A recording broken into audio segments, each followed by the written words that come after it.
안녕하세요. 세상의 모든 책 리드런의 독서 감상실입니다. 오늘 영상은 토지 5부의 줄거리 통합 영상입니다. 토지 5부는 토지 16권부터 토지 20권까지이고 시대 배경은 대략 1940년부터 1945년 8월 15일까지입니다. 진주만을 공습한 일본은 동남아시아 전체로 전쟁을 확대하여 태평양 전쟁을 일으켰고 그에 따라 우리나라에서 전쟁에 필요한 인적, 물적 자원을 수탈해 갔습니다. 징용과 징병, 학병이 순차적으로 실시되었고 미혼 여자들은 군수공장에 끌려가거나 위안부가 되어 일본군 전선에서 그들의 성노리개가 되었습니다.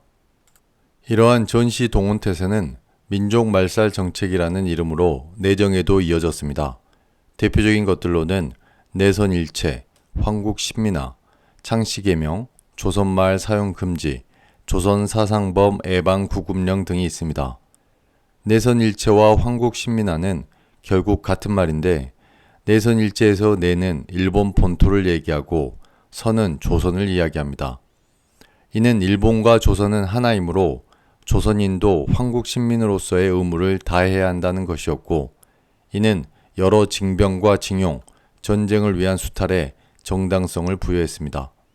또한 일본은 독립운동을 사전에 차단하기 위해 전무후무한 악법을 공포하는데 바로 1941년에 공포한 조선사상범 예방구급령입니다. 이는 실체적인 행위가 없더라도 과거 사상범죄를 일으켰던 전력이 있었던 사람들을 다시 체포 구금할 수 있는 법령입니다. 토지 5부에서 길상, 서희돈 등이 이 법으로 다시 잡혀가서 독립될 때까지 서대문 형무소에 갇혀 있게 됩니다. 이런 배경을 바탕으로 토지의 마지막 이야기, 토지 5부가 시작됩니다. 이 영상은 줄거리만 통합한 영상이므로 역사적 배경까지 듣고 싶은 분들은 각 권의 리뷰 영상을 참고하시면 되겠습니다. 그럼 지금부터 토지의 마지막 이야기, 토지 5부의 줄거리 통합 영상을 시작하겠습니다. 먼저 만주와 간도의 이야기부터 풀어가겠습니다. 홍의가 있는 장추는 만주국이 세워진 뒤 만주국의 새로운 수도가 되었고 이에 새로울 신 수도경을 써서 신경이라고 이름 붙여졌습니다. 공노인이 남긴 재산으로 신경에서 자동차 서비스 공장을 하며 기반을 닦은 홍의는 고향에서 천일이를 불러 함께 사업을 키워나갔고 독립운동 자금을 남몰래 지원해주며 살아가고 있습니다. 관수도 군자금 강탈 사건 이후 아내 영선네를 데려와 홍의 근처에 함께 살고 있습니다. 관수는 홍의를 통해 아들 영광이의 공연을 4년 전 먼 발제에서 한번 본 뒤로 아직까지 아들을 만나지 못하고 있습니다. 당시 관수는 영광이 끝내 자기를 찾아오지 않고 신경을 떠나버리자 자식 하나 없는 셈 치겠다고 말했지만 시일이 흐르면서 차차 엉뚱한 방향으로 사람이 달라져 갔습니다. 불효막심한 아들을 원망하기보다 아들에게 지어진 백정이라는 신분에 병적인 혐오감을 나타냈습니다. 술만 들어가면 자신과 자신의 아들은 백정이 아니라고 말했습니다. 씨가 중요하지 밭이 중요하냐면서 아내 영선네 앞에서 실성한 사람처럼 소리치고는 했습니다. 남의 앞에 나오는 것조차 두려워하며 살아온 백정의 딸이자 영광의 모친인 영선네.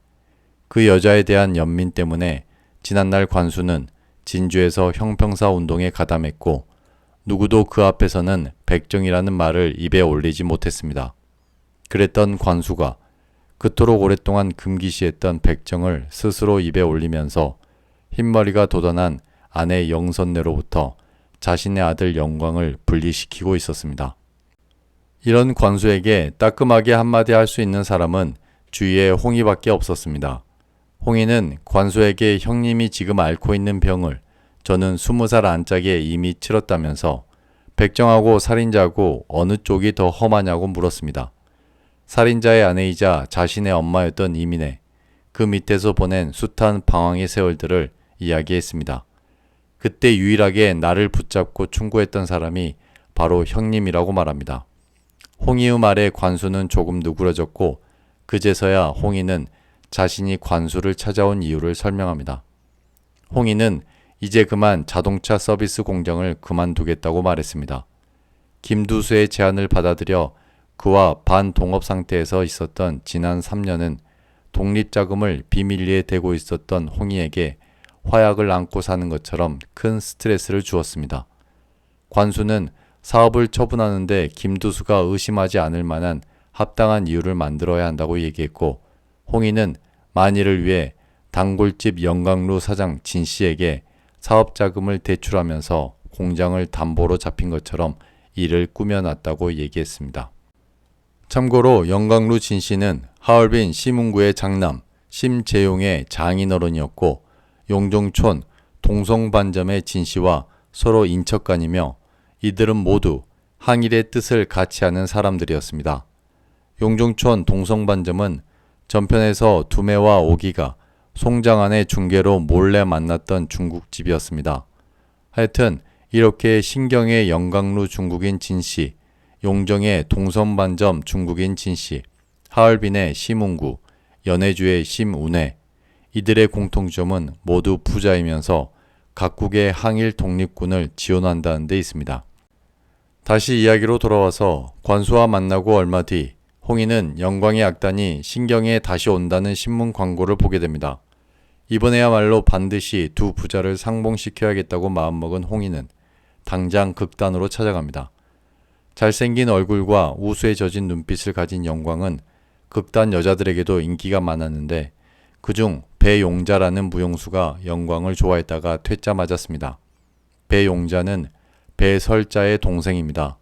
배설자는 뒤에서 다시 나오는 새로운 인물로 작가는 배설자를 등장시키기 위해 배용자를 영광이 속한 극단의 무용수로 설정한 것 같았습니다. 홍희는 이번에는 반드시 아버지를 만나러 가라면서 그렇지 않을 경우 나머지 한쪽 다리마저 내가 분질러 놓겠다고 말했습니다. 영광은 길림 공연이 끝나고 난 뒤 다시 돌아와 반드시 아버지와 어머니를 만나겠노라고 얘기하고 길림으로 떠났습니다. 그런데 이게 무슨 운명의 장난일까요? 영광이 길림으로 떠나고 얼마 뒤 관수는 호열자, 즉 콜레라로 허무하게 세상을 떠나버립니다. 그렇게 두 부자는 서로를 그리워했지만 끝내 다시 보지 못하고 영영 헤어지게 됩니다. 이제 장소를 서울로 옮겨보겠습니다. 인명이가 서울로 올라온 건 조용아가 자살하고 5년 뒤였습니다. 통영 해저터널 근처의 분교에서 아이들을 가르쳤던 인명이, 조용아가 죽은 뒤 법률상 아내의 지위로서 상당한 유산을 분배받았고 6년간의 통영 생활을 정리한 뒤 서울로 올라와 유치원 원장이 되었습니다. 늘 그렇듯 강선혜가 명희를 찾아오며 이야기가 시작됩니다. 모두 아시는 것처럼 강선혜는 명희의 학교 선배이자 마포 강서방의 딸, 그리고 잡지사 청조의 사장인 고노성의 아내입니다. 둘은 이런저런 이야기를 하다가 사상범 예방구금령이 실시되면 서희돈, 유인성, 길상 등 계명의 사건에 연루되었던 사람들이 여지없이 다시 구금될 텐데 유인실은 어디서 뭘 하고 있는지 궁금하다고 했습니다. 둘이 한참을 얘기하고 있는데 배설자라는 새로운 인물이 명희를 찾아옵니다. 명희는 유치원 일로 배설자를 한두 번 만났는데 강선혜는 이미 그를 알고 있는 눈치였고 그녀가 명희를 찾아온 것을 몹시 불쾌했습니다. 배설자는 아버지가 독립운동가였다고 거짓말을 하며 고노성 같은 조선인 식자층에게 접근하여 발을 넓혔고 그 과정에서 고노성을 유혹하려고 했으나 이에 넘어가지 않자 이후 고노성과 그 아내 강선혜를 뒤에서 욕하고 다녔던 여자였습니다. 강선혜는 명희 앞에서 대놓고 배설자에게 면박을 줬습니다. 강선혜와 배설자가 모두 돌아간 뒤 양현이 명희를 찾아왔습니다. 황국의 아들 돌잔치에 초대하기 위해서입니다. 황국은 서울중학교의 미술선생으로 재직 중이고 황퇴수의 막내딸 덕희와 결혼하여 아들 재영을 낳았습니다. 양현은 서울 여의전에 합격해서 지금 황국이 내외와 함께 해화동에서 지내고 있습니다. 이 집은 서희가 황국과 윤국의 서울 생활을 위해 마련한 집으로 사랑채, 안채, 행랑채, 별채까지 있는 규모가 꽤 큰 집입니다. 그러니 서희에게는 하동 평사리의 한 채, 진주의 한 채, 서울 해화동의 한 채, 각각 아주 큰 집이 총 3채가 있는 것이지요. 이런 것을 보면 길상이가 더욱 부러워집니다. 여튼 이날 황국이의 아들 재영이의 돌잔치에는 여러 친지들과 임명희, 임명빈, 서희돈 등이 초대되었습니다. 양현은 명희를 자신과 가족들의 단골집인 해화동 양재점에 소개시켜줍니다. 그 집은 영광의 첫 여자였던 강혜숙이 사장으로 있는 양재점이었습니다.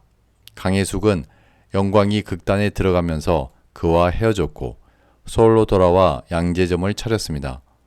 황국은 해숙을 죽은 친구의 미망인이라고 가족들에게 소개했고 길상과 서희는 사정을 짐작하고 그곳에서만 옷을 맞춰 입었습니다. 돌잔치가 끝나고 여자는 여자들끼리 차를 마셨고 남자는 남자들끼리 술을 마셨습니다. 안방에서 여인들의 격식적인 대화가 오고 갈 때 사랑에서는 길상과 황태수, 서희돈, 임명빈이 술잔을 기울이며 현 정세에 대해 이야기를 나눴습니다. 서희돈은 앞으로 일본은 더욱 인적, 물적 자원이 부족해질 것이며 조선에서의 징병과 착취는 그 수위를 높여갈 것이라고 말했습니다. 술자리가 모두 끝나고 다들 돌아간 뒤 길상은 오늘 유독 자신이 술자리에 못 어울렸다고 생각이 들었습니다. 자신이 지금 이곳에 있는 게 맞는지, 지리산 골짜기든 만주벌판이든 독립군들과 함께 있어야 하는 게 아닌지 생각이 들었습니다. 어쩌면 관수의 죽음에서 받은 충격 때문인지도 모르겠다고 길상은 생각했습니다. 이제 진주와 하동, 화계로 가보겠습니다. 영광과 영선내는 관수의 유해를 들고 진주로 왔습니다. 시내로 들어온 영광은 황국에게서 들은 남강 여관을 찾아갔습니다. 여관 입구에는 조그만한 사무실이 있었고 50세 안팎으로 보이는 사내가 있었으니 바로 연학이었습니다. 5년 전 최 씨 집을 떠나 독립한 장연학은 진주 시내에 남강 여관을 차려 사업을 시작했고 관수의 유해가 올 거라는 것을 서울 길상이로부터 미리 전갈받아 기다리고 있었습니다.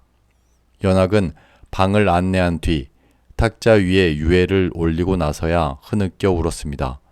얼마간 망자에 대한 예를 갖춘 연학은 영광에게 내일 하동까지 간 뒤 나룻배를 타고 상류로 올라가면 사람이 나와 있을 거라며 목적지는 도소람이라고 얘기했습니다.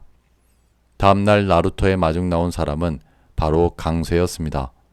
영광은 어릴 적 기억으로 광쇠를 아저씨라고 불렀고 강쇠는 애써 관수의 유해를 외면하며 두 모자를 따뜻하게 맞았습니다. 태연한 척했지만 강쇠의 마음속에는 폭풍우가 휘몰아치고 있었습니다. 오랜 친구이자 오랜 동지, 생사를 같이 했던 분신과도 같았던 관수의 죽음. 연학이 관수의 유해 앞에서 흐느껴 울었었지만 강쇠의 슬픔과 충격에 비할 것이 못 되었습니다. 강쇠는 영선내를 자신의 산집에 두고 영광이와 함께 도소람으로 갔습니다. 영선내가 강쇠 집에 도착하고 얼마 뒤 통영에서 휘와 영선이가 아이들과 함께 도착했습니다. 그제서야 영선내는 자신의 딸 영선이를 부르며 두 모녀는 통곡을 합니다. 도소람에는 주지스님이 된 소지감과 해도사가 있었습니다. 오늘 밤 해도사와 소지감은 돌아가며 일부러 강쇠의 비위를 긁는 말만 했습니다. 오늘은 울든 웃든 깽판을 놓든 어떤 식으로든 분탕질을 한바탕 해야 하는 날이기 때문입니다. 그것은 참담한 일에 대한 살풀이 같은 것입니다. 관수의 죽음은 사실 죽음 그 이상의 의미로서 이들을 웅축해 왔기 때문입니다. 해도사와 소지감의 의도적인 깐죽거림에 강쇠는 드디어 폭발했고 자식 새끼 한번 낳아보지 않은 사람들이 뭘 아느냐며 응수하고 도소람을 낳아버립니다. 관수와 함께 했던 지난 날을 돌아보며 떠난 사람도 남은 사람도 이제 다 끝났다고 강쇠는 혼자 중얼거립니다. 도소람에서 장례 절차를 모두 마친 뒤 영광과 휘는 관수의 유해를 섬진강에 뿌렸고 혼자 남은 영선내는 함께 가자는 자식들을 따라가지 않고 도소람에서 공양하며 지내기로 합니다.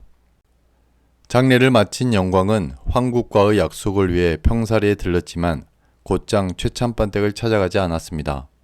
아버지에 대한 그리움을 갖고 강가를 거닐고 있었는데 한쪽에서 아무도 없는 줄 알고 혼잣말로 강가를 바라보며 이야기하고 있는 한 여자를 보게 됩니다. 그녀는 흰색 운동화를 신은 양현이었습니다. 혼자인 줄 알았던 양현은 영광을 보며 깜짝 놀랐습니다.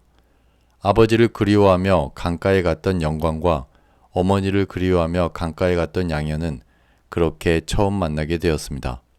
이후 찾아간 최참반댁에서 영광은 다시 양현을 보았고 양현과 영광이 서로 놀라는 표정을 보이자 윤국은 둘을 의식했습니다. 윤국은 자신이 왜 이렇게까지 양현을 신경 쓰는 것인지 혹여 내가 양현을 여자로 보고 있는 것은 아닌지 자신의 마음을 헷갈려 했습니다. 양현은 이제 호적상 최씨 가문의 딸이 아닌 이부사댁 이상현의 딸이 되었습니다. 진주 도립병원의 의사가 된 상현의 장남 시우는 양현이 자신의 이복 동생임을 안 이상 우리 호적에 입적시켜야 한다고 했고 이를 반대했던 서희도 무슨 생각에서인지 어느 순간 이에 순순히 동의했습니다. 진주와 하동, 화계를 보았으니 이제 통영으로 가보겠습니다. 통영에는 어느덧 제법 많은 인물들이 들어와서 살고 있었습니다. 강쇠의 아들 휘가 영선이와 결혼하여 조병수의 제자로 소목일, 즉 목공일을 하고 있고 한복이의 아들 영호가 통영 어업조합의 서기로 취직하면서 아내 수기와 함께 살고 있습니다. 그리고 수기의 동생 몽치는 통영에서 고기잡이 배를 탔고 조병수의 아버지 조중구는 늙음하게 아들을 찾아와 자신을 모시라고 강압했습니다. 지금부터 이런 통영 이야기를 자세히 살펴보겠습니다. 장인어른인 관수의 장례를 마치고 통영으로 돌아온 휘는 해도사가 챙겨준 머루줄을 들고 스승인 조병수에게 찾아갑니다. 주안상을 두고 마주 앉은 스승과 제자. 해도사가 휘에게 기본적인 학문과 사람의 도리, 세상의 이치를 다져준 스승이라면 조병수는 그 다져진 터전 위에 선명하고 아름다운 빛을 던져준 스승입니다.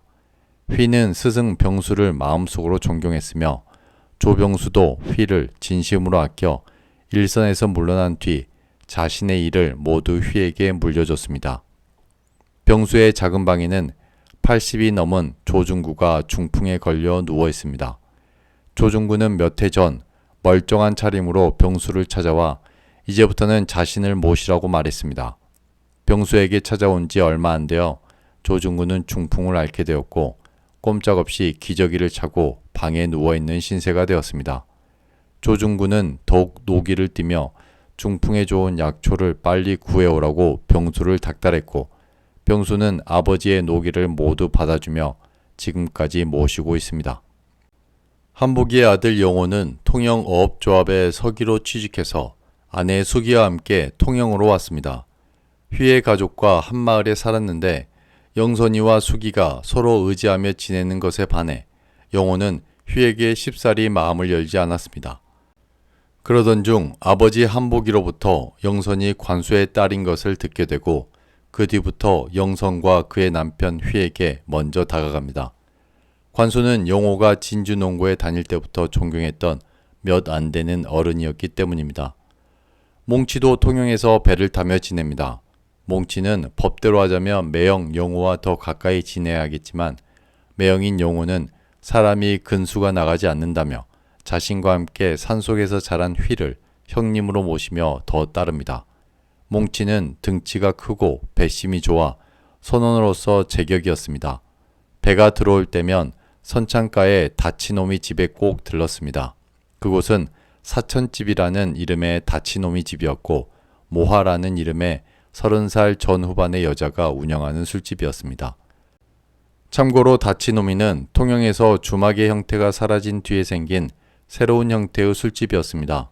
술값만 지불하면 그날 배에서 잡힌 안주가 적당하게 나오는 술집인데 이를 줄여 다찌집이라고도 합니다.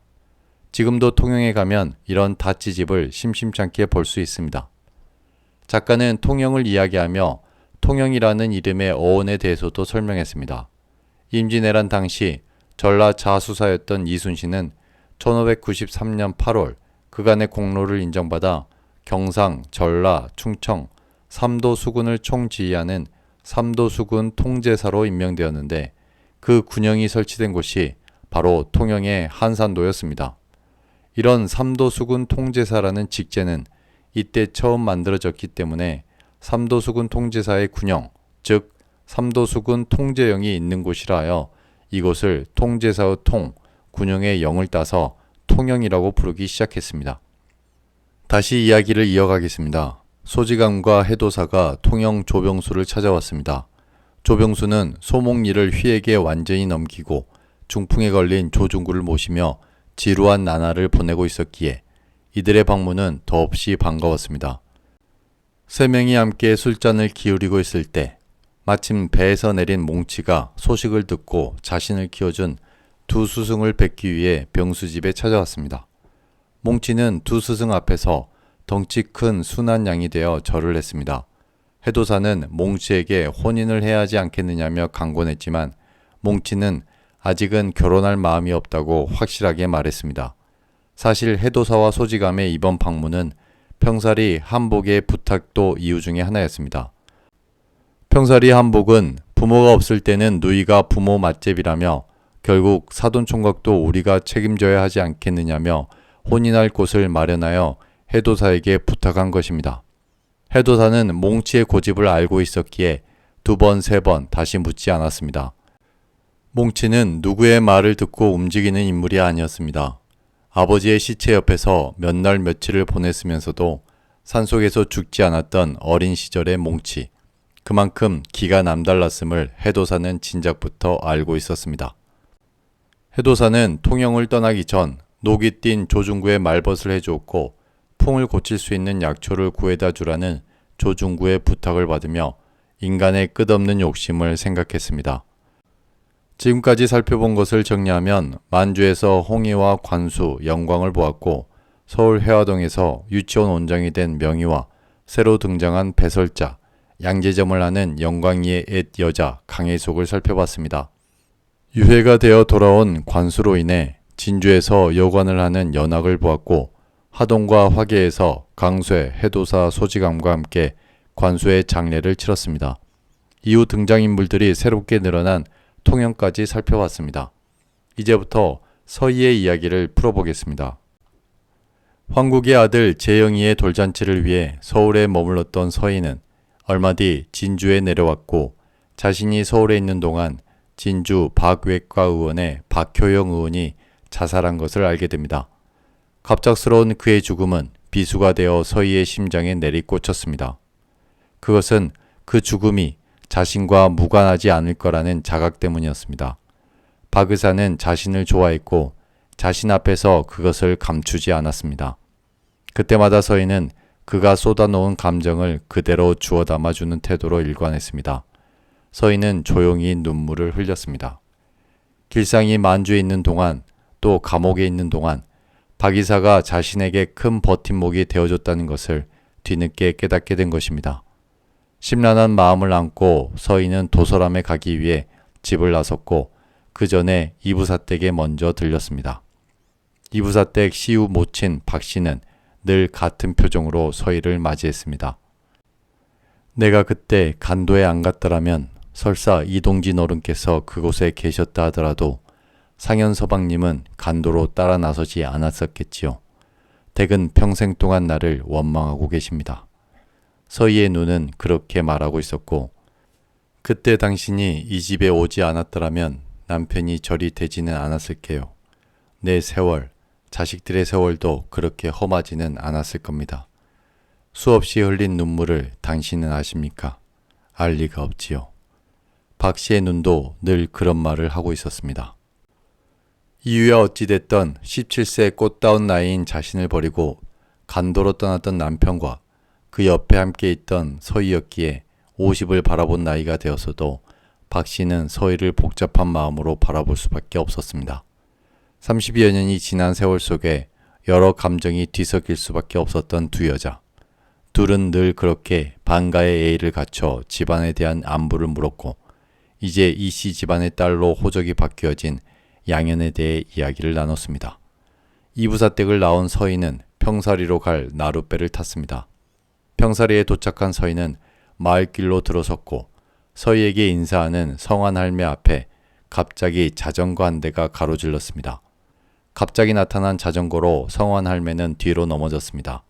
자전거에서 내린 남자는 다짜고짜 미친 할망구 때문에 자전거에 기스 났다며 늙으면 죽을 것이지 여기서 뭐하는 짓이냐며 따졌습니다.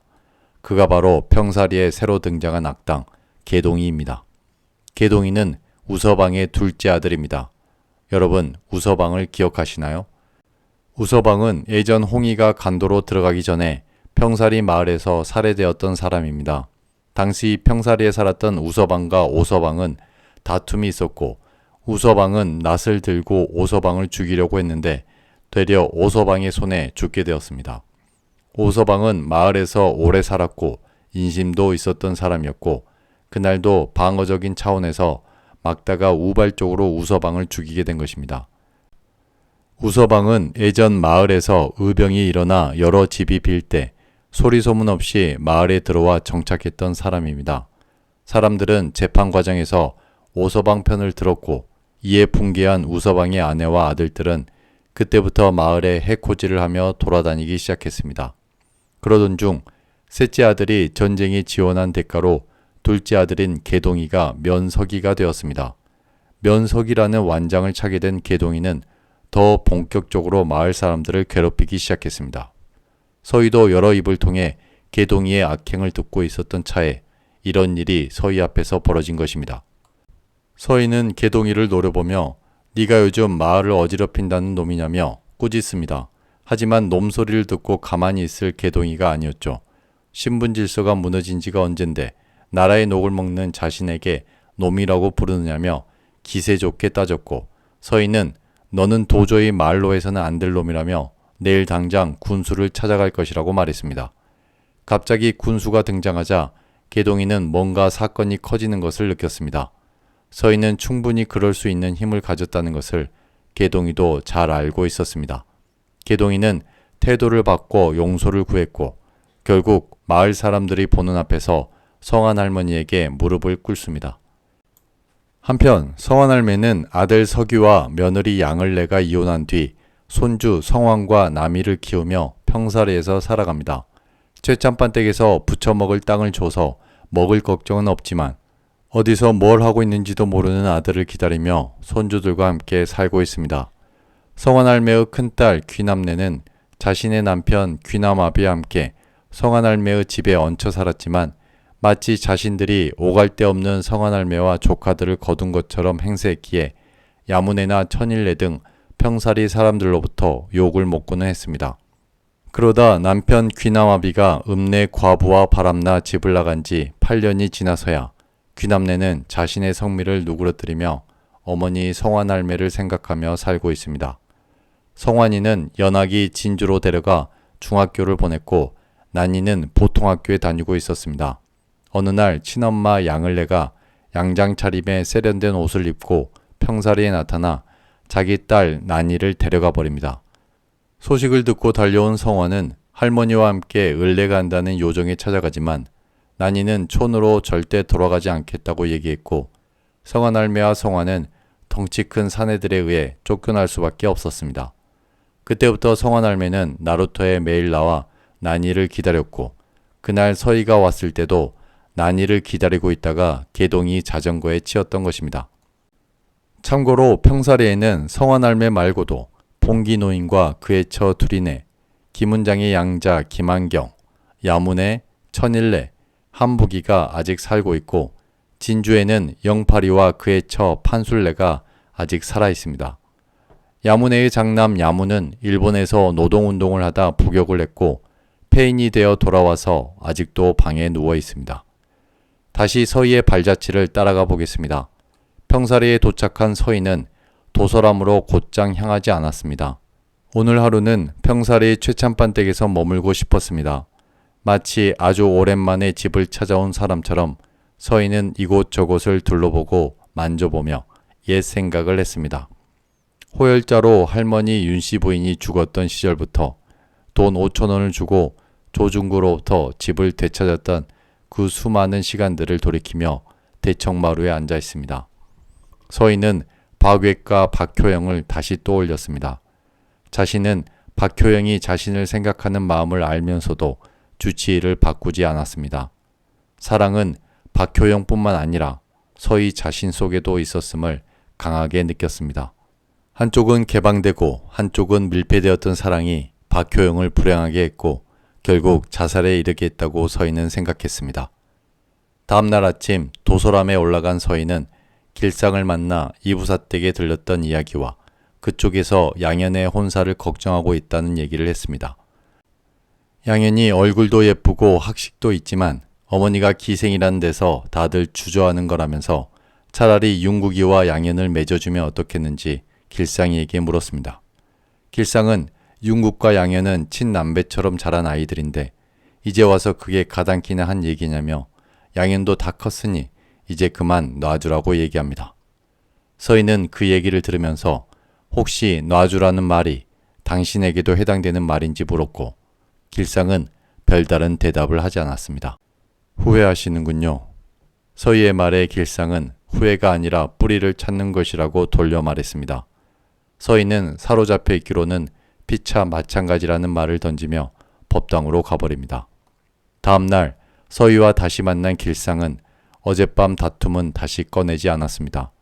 암자 주위를 산책하다 서희는 박효영 의사의 죽음을 이야기했고 길상 앞에서 눈물을 보였습니다.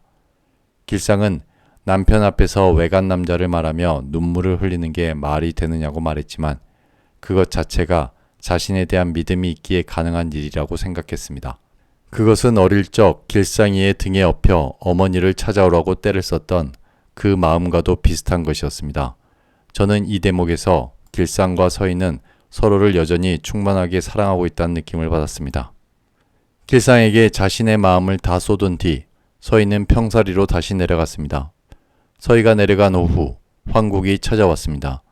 황국은 아버지가 그린 관음탱화를 보기 위해 서울에서 내려왔는데 정작 길상은 미술을 전문적으로 배운 아들 황국에게 자신의 그림을 보여주기가 쑥스러웠고 소년처럼 자리를 피해버립니다.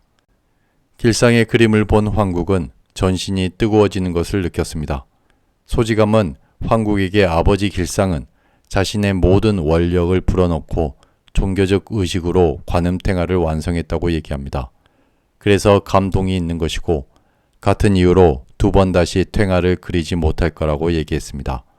이렇게 토지 16권의 이야기가 마무리됩니다. 토지 17권의 줄거리입니다. 먼저 진주의 이야기부터 시작하겠습니다. 토지 16권의 마지막은 아버지가 그린 관음탱화를 보기 위해 서울에서 황국이 내려온 것으로 끝이 났습니다.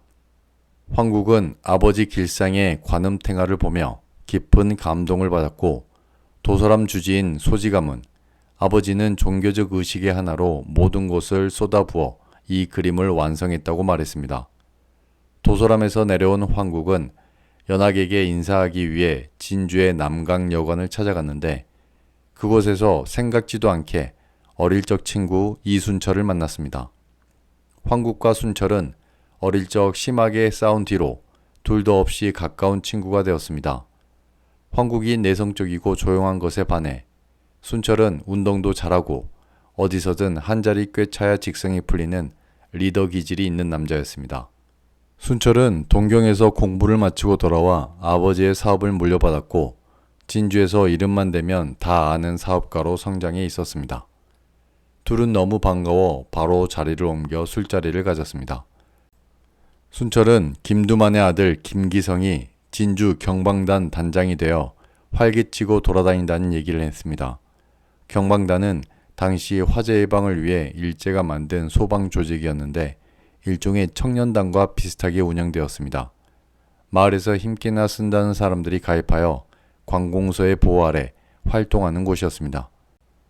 순철은 군자금 강탈 사건 이후 자신의 집은 애국지사의 집이 되었다고 했습니다. 아버지가 끝까지 말씀해 주지 않아서 진실은 아무도 모르지만 김두만은 진짜 강탈당한 것이고 이도영은 강도들과 짜고 군자금을 내준 것이라는 소문이 돌았고 진주 사람들은 그때부터 아버지를 존경하는 눈빛으로 봤다고 했습니다. 술자리가 끝나고 순철과 헤어진 황국은 집으로 가면서 강혜숙을 떠올립니다. 처음 일본에서 영광이 공사판 깡패들에게 린치를 당해 병원에 입원했을 때 황국은 소녀 같았던 강혜숙을 처음 봤었습니다. 이후 연민이든 애정이든 황국은 강혜숙을 멀리서 또는 가까이서 지켜보며 오늘까지 왔습니다. 얼마 전 자신의 동료 교사가 양재점을 하고 있는 강혜숙을 소개시켜주라고 했을 때부터 황국의 마음에는 동요가 일었습니다. 황국은 혜숙에 대한 자신의 마음이 뭔지 헤아려 봤습니다. 연민일까? 아버지 길상은 연민도 사랑이라고 말했습니다. 그런 생각을 하며 진주집에 도착했는데 서희는 저녁 늦게 불쑥 찾아온 홍성숙과 배설자를 만나고 있었습니다. 40대 초반의 홍성숙은 예전의 모습이 아니었습니다. 치렁치렁 귀금속으로 치장을 했지만 그것이 더 그녀를 볼품없어 보이게 했습니다. 그녀는 허영과 사치, 경박한 성품, 불미스러운 사생활이 겹쳐 음악계에서 퇴출당한 꼴이 되었고 배설자는 이런 홍성숙을 이용해 무용과 배설자로서 사교계의 발을 넓히고 있었습니다. 홍성숙은 서희에게 양현의 혼처를 구해왔다고 얘기했지만 서희는 이미 얘기가 오가는 곳이 있다며 정중하게 돌려보냅니다. 서희는 홍성숙의 옆에 있던 배설자라는 여자가 보통이 아니라고 생각했습니다. 서희의 집을 나온 홍성숙과 배설자는 홍성숙의 제안으로 조카 양소림의 집에 밤중에 찾아갑니다. 잘 곳이 없어 찾아온 이모를 양소림은 어쩔 수 없이 받아주고 이모가 왜 이렇게 되었을까 속으로 생각합니다. 홍성숙은 허서방, 즉 허정윤에게 같이 술이나 한잔 하자고 했고 허정윤, 양소림, 홍성숙, 배설자 4명은 거실에서 술을 마셨습니다. 양소림은 애 우는 소리에 안방으로 들어가 깜빡 잠이 들었고 홍성숙도 거실에서 그냥 잤습니다. 그 사이 배설자는 은근한 눈빛과 미끈한 긴 다리로 허정윤을 유혹했습니다. 아무 일도 없이 지나간 밤이었지만 다음날 허정윤은 계속 배설자가 생각났습니다. 그날 오후 병원에서 환자를 진료하고 있는데 배설자에게서 연락이 왔습니다. 저녁에 만나자는 내용이었습니다. 허정윤은 기다리지 말라고 내가 나갈 이유가 뭐가 있냐 했지만 배설자는 당신은 꼭 나올 거라고 기다리겠다고 했습니다. 한편 연학은 자신이 데리고 있었던 귀남이 병에 걸리자 평사리로 데려다 줍니다. 귀남은 성환 할매의 딸 귀남네의 아들입니다. 성환, 남이와는 사촌지간이지요. 연학은 성환을 진주에 데려와 중학교에 보냈고 귀남을 자신의 여관에 취직시켜줬는데 귀남이 병에 걸리자 집에서 정양하고 다시 오라며 데려다주는 길이었습니다. 아직 진주에 영팔아재 내외가 살고 있었기에 평사리에 가기 전 함께 바람 쐬러 가실 건지 물었지만 영팔은 이제 바깥 출입이 어렵다고 했습니다. 연학은 영팔의 아들 판수리에게 자신의 여관을 맡아서 하라고 이야기했습니다. 평사리에 도착한 연학은 그날 밤 해도사의 산막을 향해 올라갔습니다. 그날 저녁 해도사 산막에는 길상, 강쇠, 해도사, 연학, 그리고 길로인의 아들 길막동이 모였습니다. 모두 장년을 넘어선 연배들이었습니다.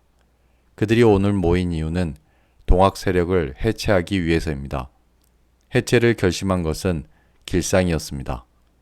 군자금 강탈 사건 이후 갈수록 정세가 급박해졌고 자신이 수감될 것을 예감했기 때문이며 무의미한 침체 상태에서 조직의 멍에를 벗겨주는 편이 나으리라는 판단이었습니다. 말이 동학 세력의 해체이지 사실 진짜 동학 세력은 이곳에 한 명도 없었습니다. 길상은 만주 곤필은 계열로 독립운동을 했고 강쇠는 김한의 신봉자였기 때문에 함께했을 뿐이었습니다. 나머지 연합과 해도사, 막동 역시 연결 통로 이상의 지위는 아니었습니다. 환희도 관수도 없는 지금 길상은 더 이상 조직의 존재 필요를 느끼지 못했던 것입니다. 이들은 막동이 관리했던 토지를 어떻게 분배할지에 대해 논의를 마쳤고 모두 헤어졌습니다. 이제 홍의를 살펴보겠습니다. 신경의 홍의는 관수의 죽음 이후 많은 부분에서 무기력해졌습니다. 주가바제도 여기저기 수소문해봤지만 찾을 수 없었습니다. 예전 막 간도에 와서 공장을 할 때만 해도 홍희 주위에 사람들이 많았는데 이제 아무도 남지 않았다는 것이 홍희를 외롭게 했습니다.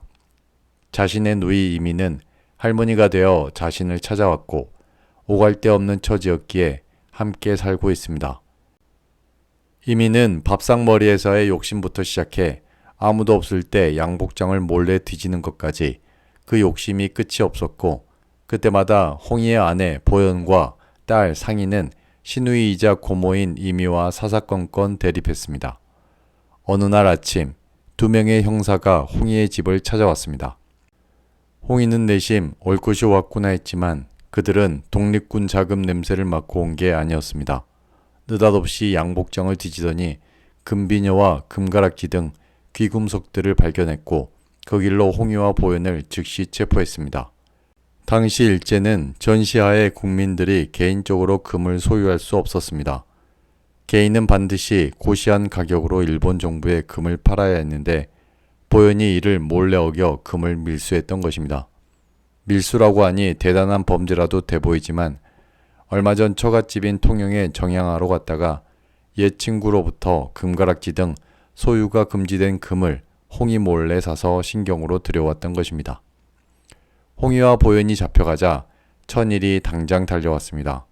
천일이는 맨 처음 이미를 의심했지만 영광루 진씨를 통해 알아본 결과 통영에서 보현이에게 금을 판 사람이 잡혀서 보현이까지 잡히게 된 것임을 알게 됩니다. 홍희와 보현은 이제 곧 국내로 압송된다고 하였습니다. 소식을 듣고 하얼빈에서 송장원이 찾아왔습니다. 송장원과 천일은 공장을 이번 기회에 정리하는 것으로 가닥을 잡았습니다. 천일이는 가족과 신경에 남아 홍희가 올 때까지 공장을 살피기로 했고 통영에서 아이들을 위해 올라온 보현의 남동생 허사만은 상희, 상근, 상조를 데리고 국내로 들어가는 기차에 올라탔습니다. 이제 하얼빈으로 장소를 옮기겠습니다. 조찬하는 하얼빈을 여행하다가 운해약국에서 근무하고 있는 유인 씨를 아주 우연히 만납니다.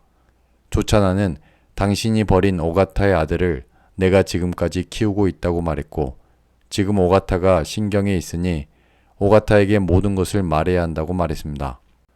지금까지 오가타를 볼 때마다 양심의 가책으로 잠을 이룰 수 없었다고 했습니다. 인실은 조만간 오가타를 만나 모든 사실을 말하겠다고 했습니다. 인실은 함께 있는 윤강호와 수행에게 지난날 오가타와 사이에 있었던 일들을 모두 설명했고 그들의 도움을 받아 오가타와의 자리를 만들었습니다. 조차나에게서 약도를 받은 오가타는 하얼빈 운해약국을 찾아왔고 그곳에서 윤광호를 만났습니다. 윤광호는 예전 동경 대지진 때 오가타에게 신세진 인연이 있었고 인실의 이야기를 듣고 오가타를 기다리고 있었습니다. 윤광호, 심수행, 유인실, 오가타가 함께 저녁 식사를 했고 다음날 인실은 오가타를 다시 만나 모든 것을 털어놓습니다.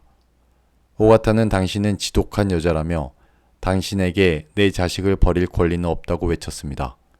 유인실은 돌처럼 서 있는 오가타의 허리를 안으며 일본이 망할 때까지 우리가 살아있다면 우리는 다시 만날 수 있을 거라고 얘기했고 돌처럼 서 있던 오가타는 이제 나는 당신을 잊을 거라며 절규했습니다. 모든 사실을 알게 된 오가타는 밤새 술을 마셨습니다. 며칠이 지났습니다. 오가타가 모든 것을 알게 되었으니 이제 자신의 아들 쇼지를 데려갈 거라고 차나는 생각했습니다. 그것을 생각하면 마음이 찢기듯 아팠습니다. 양심의 가책을 느껴 오가타가 모든 것을 알 수 있도록 말해줬지만 11년 동안 아들처럼 생각하고 키운 쇼지와 헤어진다는 것은 차나의 마음을 아프게 했습니다. 몇 날 며칠을 술로 보낸 오가타는 떠돌아다니는 자신보다 행복하고 안온한 가정에서 쇼지가 자라는 게 더 나을 거라 생각한다면서 지금처럼 계속 쇼지를 돌봐줄 수 없겠냐고 차나에게 말했고 그 말을 들은 차나는 기쁨을 감추지 못했습니다. 오가타는 차나에게 허락을 구하고 쇼지와 함께 공원에 나가 재밌는 하루를 보냅니다. 한편 영광과 양현은 서울역 대합실에서 우연히 만났습니다. 영광은 통영에 가는 길이고 양현은 진주 서희에게 가는 길입니다.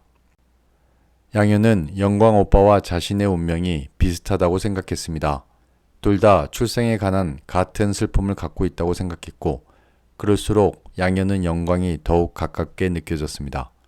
기차 안에서 둘은 서로 이야기를 나누는데 양현은 영광에게 학교를 그만둘까 싶다는 생각도 한다면서 제법 속 깊은 이야기를 털어놓습니다. 그것은 영광을 보며 깊은 동질감을 느꼈기 때문입니다. 양현은 진주에서 먼저 내렸고 영광은 통영을 가기 위해 부산까지 더 갔습니다. 양현이 기차에서 내리자 영광은 심한 허전함을 느낍니다. 그것은 그전에 느끼지 못했던 감정이었습니다. 영광은 지금까지 자신을 스쳐갔던 많은 여자들을 되새겼지만 양현에게 느끼는 이런 감정은 처음이었고 양현이 자신에게 운명적인 여자라는 생각을 떨쳐버릴 수 없었습니다. 영광은 부산을 거쳐 통영에 도착했습니다. 영광이 통영에 온 이유는 영선이를 보기 위해서도 있지만 무엇보다 어머니 영선네의 간절한 부탁이 있었기 때문입니다. 홍이와 보현이가 위에서 말한 금밀수로 국내로 압송되었고 지금 통영에 있으니 꼭 찾아가 얼굴을 비추고 도움이 될 일이 있으면 발벗고 나서야 한다고 어머니는 전가를 보낸 것입니다. 신경에 있을 때 홍이가 아버지와 나에게 얼마나 잘해줬는지 생각하면 반드시 힘이 되어줘야 한다고 얘기했습니다. 영선이는 오라비가 온다는 소식을 듣고 수기와 함께 이것저것 음식을 많이 장만했습니다. 영선이에게 영광은 자랑하고 싶은 오빠였습니다. 공부도 잘했고 얼굴도 잘생겼기 때문에 어디서도 빠지지 않았던 오빠였지만 백정이라는 신분으로 인해 결국 가출한 뒤 지금처럼 살고 있는 오빠. 영선이는 오빠를 생각하면 자랑스럽기도 하고 불쌍하기도 했습니다. 신경에서 붙잡힌 뒤 국내로 압송되었던 홍이와 보현. 홍이는 먼저 풀려났고 보현은 현재 재판을 기다리고 있습니다. 홍이는 자신을 찾아온 영광을 보며 기뻐했고 오랜만에 영광, 휘, 그리고 퇴근 후에 합류하는 영호와 함께 술자리를 가졌습니다. 기분 좋은 날이라며 술을 마시던 홍이는 어느 순간 눈물을 보였습니다. 영광은 홍이의 술 취한 모습을 보며 아버지 장례식 때 모든 것을 주관하며 한 치의 오차 없이 준비하던 홍이의 모습과는 전혀 딴판이라 생각이 들었습니다. 이러실 분이 아닌데 누구 돌아가신 분이라도 생각나서 그러십니까? 라는 휘의 물음에 홍이는 뜻밖에도 나 만주로 돌아가기 싫어서 그래 라는 의외의 대답을 했습니다. 새벽까지 이어진 술자리. 영광은 잠자리에 누워 홍이 형님의 울음은 무엇일까 생각했습니다. 시간이 흘러 보현이 집행유예로 풀려났습니다. 홍이는 이제 가족들을 두고 혼자 만주로 떠날 결심을 굳혔습니다. 만주로 가서 공장을 정리하고 천일이를 국내로 들려보낸 뒤 자신은 그곳에 남아 조선의 독립을 위해 자신이 할 수 있는 일을 하겠다고 생각했습니다. 홍이는 만주로 떠나기 전 평사리를 찾아왔습니다. 아버지 묘도 벌초하고 살아계신 여러 평사리 어른들에게 인사도 하기 위해서입니다.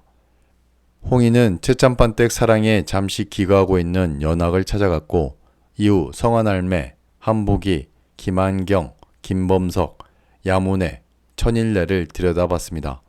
모두 홍이를 아들처럼 혹은 손자처럼 반겨주었고 무조건 밥을 먹여야 한다고 끼니 때마다 홍이를 붙잡았습니다.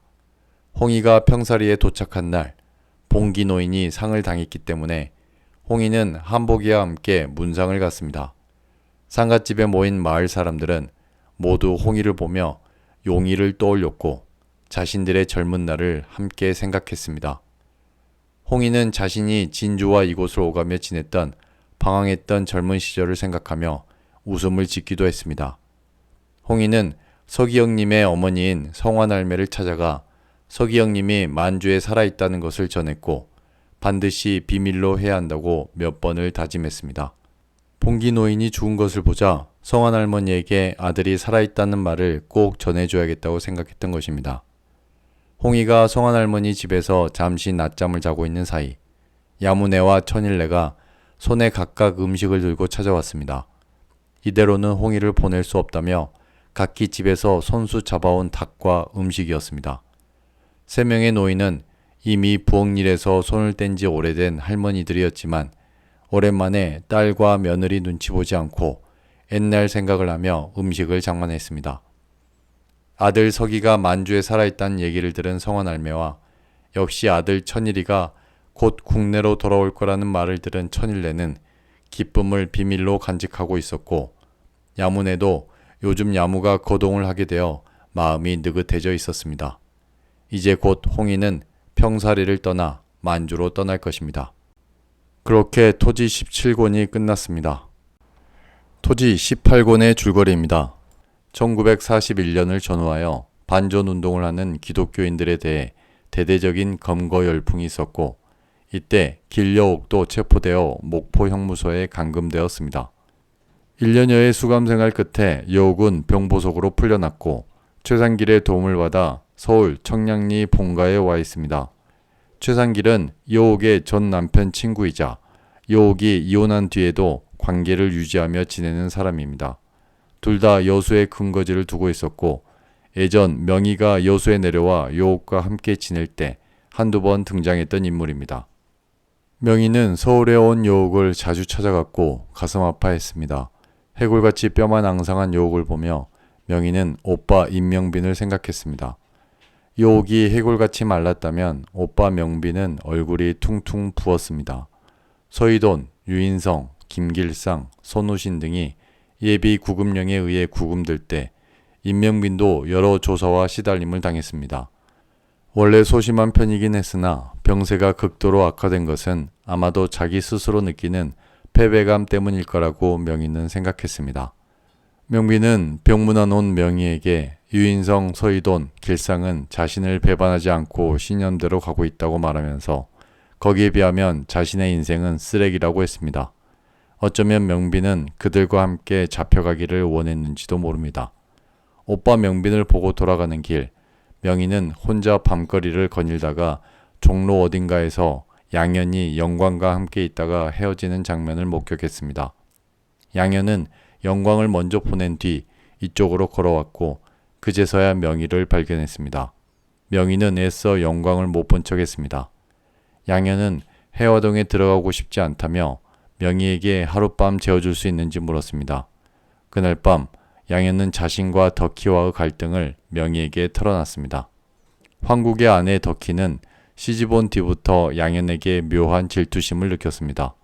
양현이 서희의 딸이 아님이 명백한 상황에서 자신이 아가씨라고 호칭할 이유가 없고 자신이 받아야 할 가족들의 사랑을 아무 핏줄도 없는 양현이 받고 있다고 생각하자 억울한 생각도 들었습니다. 덕희는 양현과 단 둘이 있을 때는 아가씨라고도 부르지 않았고 모든 가족들이 길상을 면회하러 갈 때도 양현에게 집이나 지키라고 압박했습니다. 그렇지 않아도 양현은 자신의 출생에 대해 커가면서 많은 생각을 했는데 덕희와의 갈등으로 그것은 더욱 노골적으로 드러나게 되었습니다. 양현은 덕희에게 의대를 졸업하기 전까지 1년이 남았으니 그때까지만 어른들 눈에 띄지 않게 서로 조용히 지내자고 제안했습니다. 그리고 1년이 지났고 양현은 약속대로 해화동을 떠나 인천의 한 개인 병원에 취직하여 의사 생활을 시작했습니다. 서희는 윤국과 양현의 혼사를 본격적으로 수면 위로 올렸습니다. 길상은 잡혀가기 전에도 면회 가서도 서희에게 똑같이 말했습니다. 둘이 좋아서 하는 거라면 모를까 지금까지 남매로 자라온 아이들을 혼인시킬 수는 없는 일이라고 했습니다. 서희는 길상의 말을 한 귀로 흘렸고 길상은 그렇게까지 밀어붙이는 이유가 혹시 이부사댁 상현과 맺어지지 못했던 본인의 인연을 이렇게라도 다시 맺으려는 것 아니냐고 말하기도 했습니다. 서희의 마음이 변하지 않을 것임을 안 양현은 영광을 찾아가 자신을 잡아달라고 애원합니다. 양현은 영광을 좋아했습니다. 그 감정의 바탕에는 출생과 외로움에 대한 동질감이 있었습니다.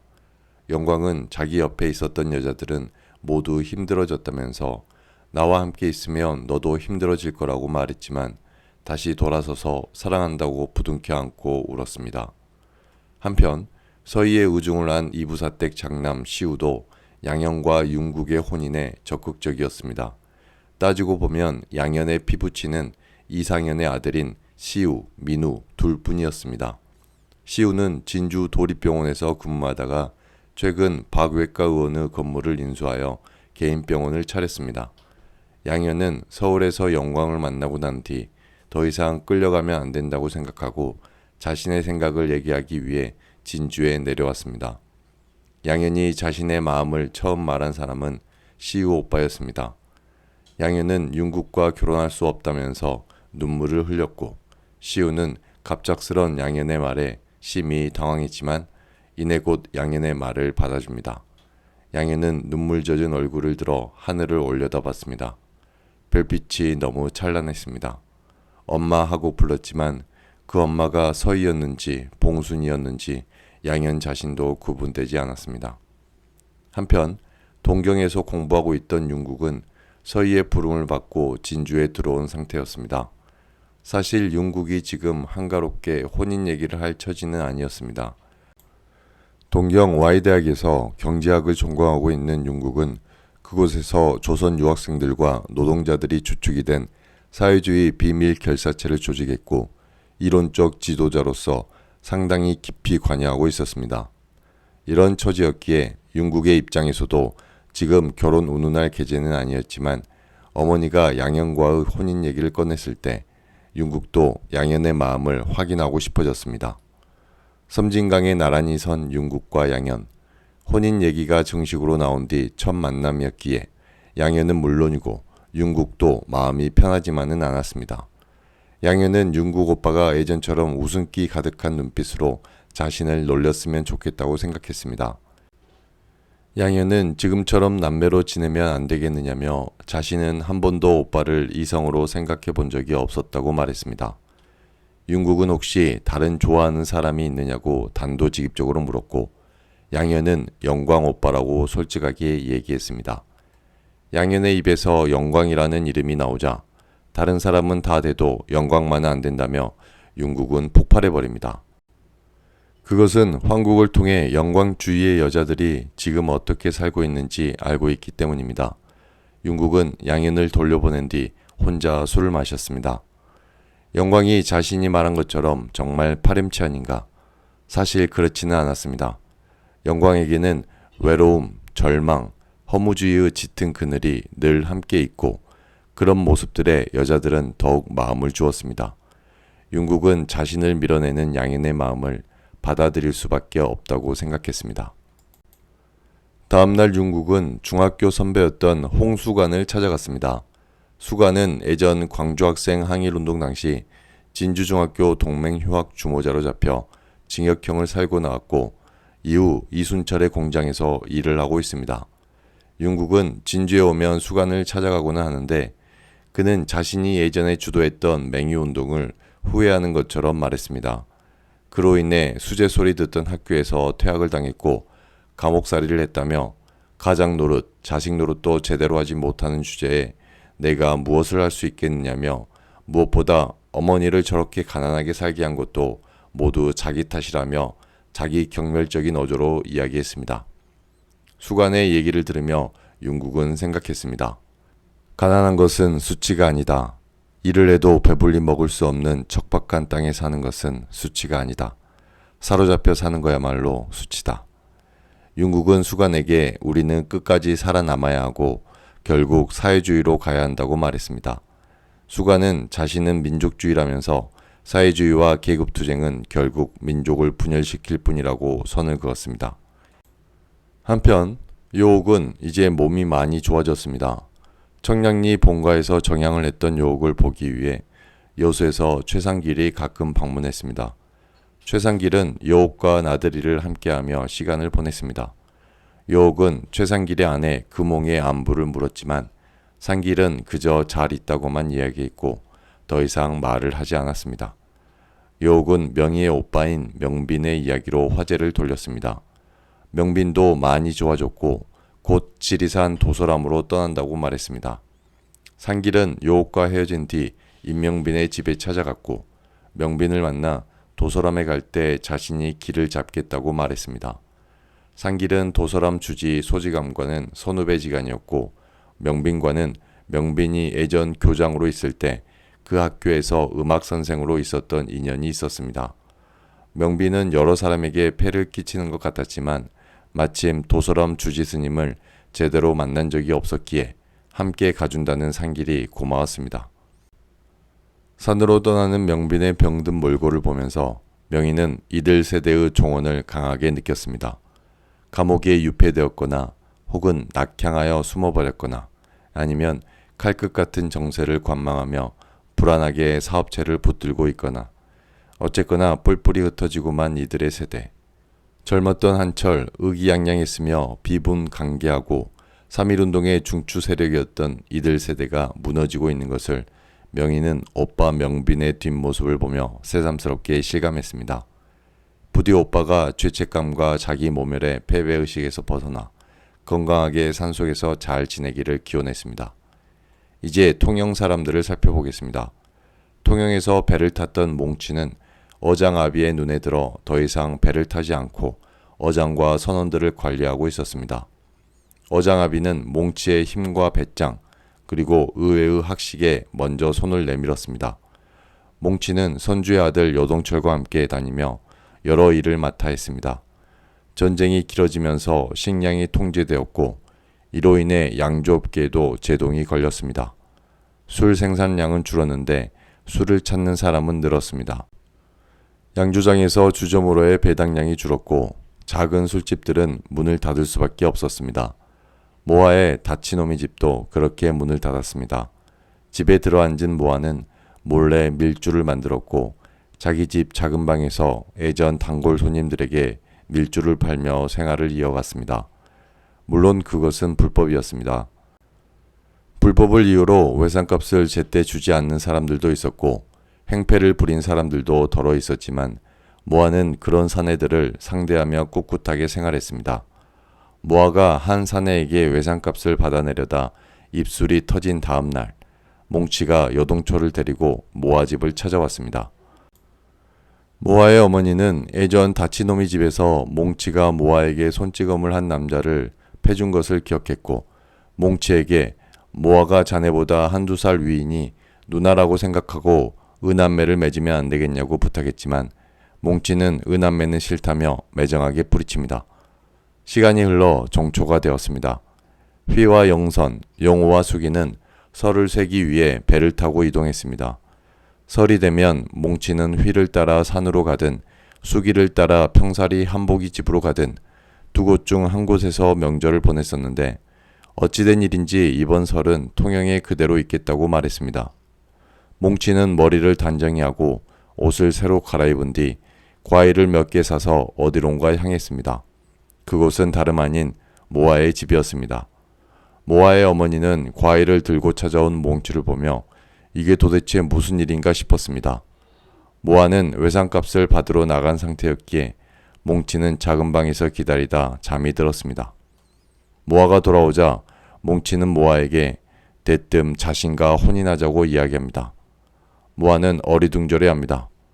무엇 때문에 자신처럼 애딸린 과부에게 혼인하자고 하느냐면서 지금 놀리는 거냐고 거칠게 되물었지만 그 말 속엔 떨림과 신랄 같은 희망이 섞여 있었습니다.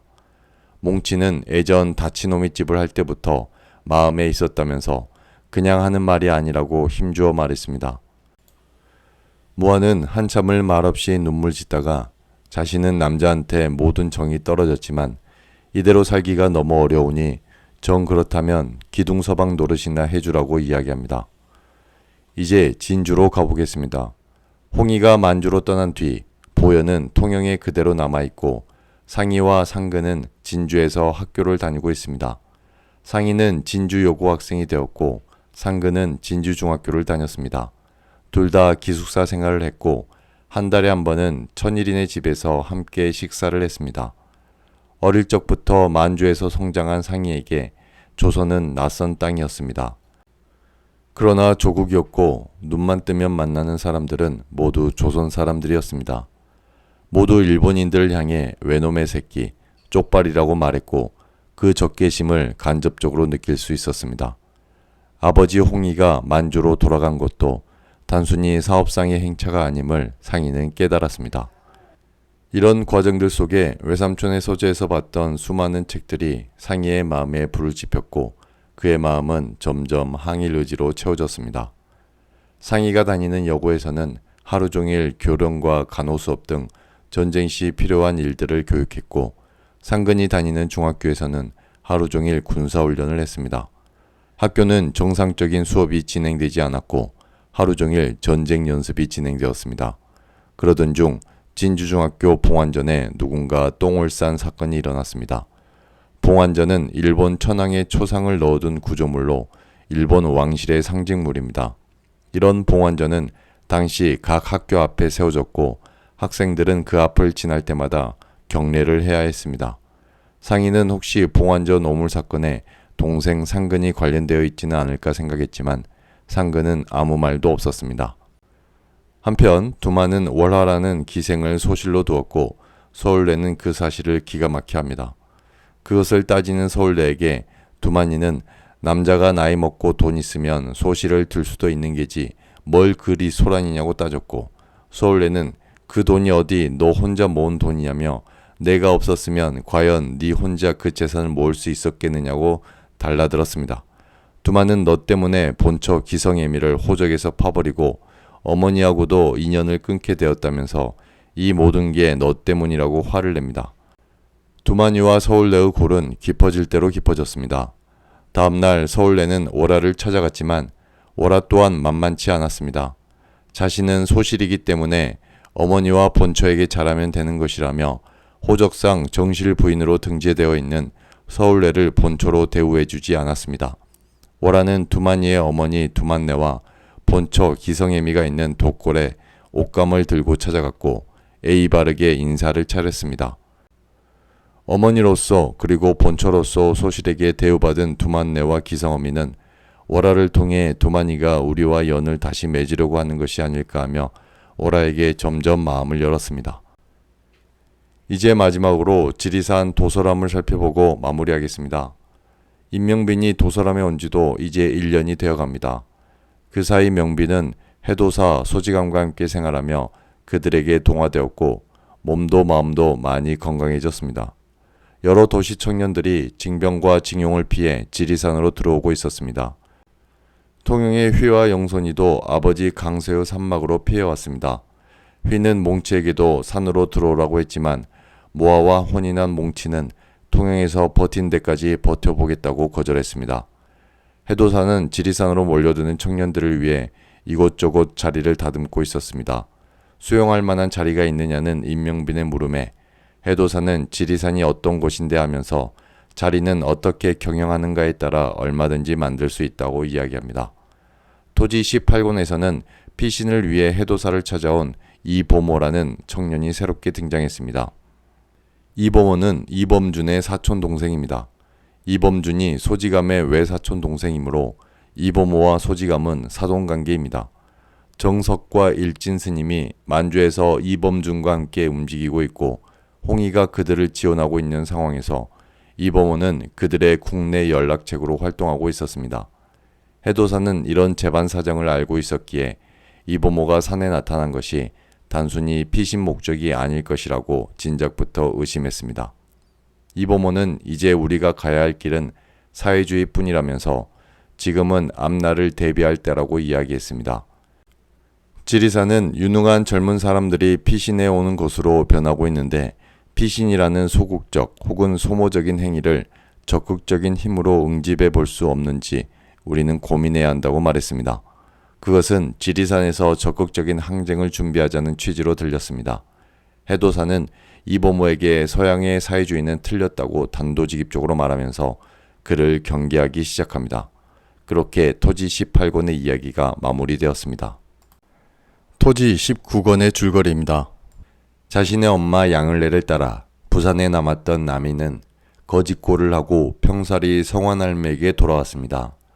성환할매는 돌아온 남이를 보고 좋아하지만 기쁨도 잠시, 창백한 얼굴에 시름시름 앓는 남이를 보며 도대체 그곳에서 무슨 일을 당한 건지, 무슨 일이 있었길래 옷도 제대로 갖춰 입지 못하고 이 꼴로 도망쳐 온 것인지 괴로워했습니다.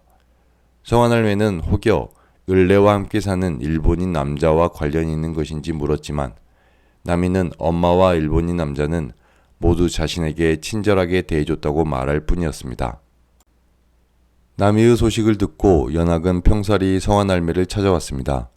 진주 남강여관을 판수리에게 넘기고 자신은 진주와 평사리를 자유롭게 오가며 생활하고 있지만 여전히 연학은 최참판댁의 대소사를 주관하고 있고 최참판댁과 만주 사람들을 이어주는 역할을 하고 있습니다.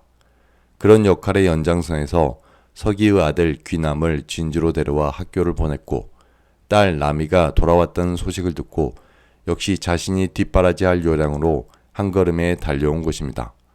물론 거기에 들어가는 비용은 모두 최참판댁에서 나왔습니다. 남이를 본 연학은 안색이 심상치 않음을 느끼고 병원 치료를 위해 진주로 데려갑니다. 진주에는 영파라제와 판술래가 여전히 살아계셨기 때문에 남이를 당분간 그곳에서 지낼 수 있도록 부탁했고 곧바로 허정윤이 의사로 있는 병원으로 찾아갔습니다. 진찰을 마친 허정윤은 심각한 표정을 지으며 이렇게 어린아이가 왜 그런 병을 얻게 되었는지 모르겠다며 고개를 젓습니다. 허정윤이 밝힌 남이의 병명은 바로 성병이었습니다. 충격적인 이야기를 듣게 된 연학은 본인은 물론 어느 누구에게도 병명을 말해서는 안 된다며 입단속을 시켰습니다.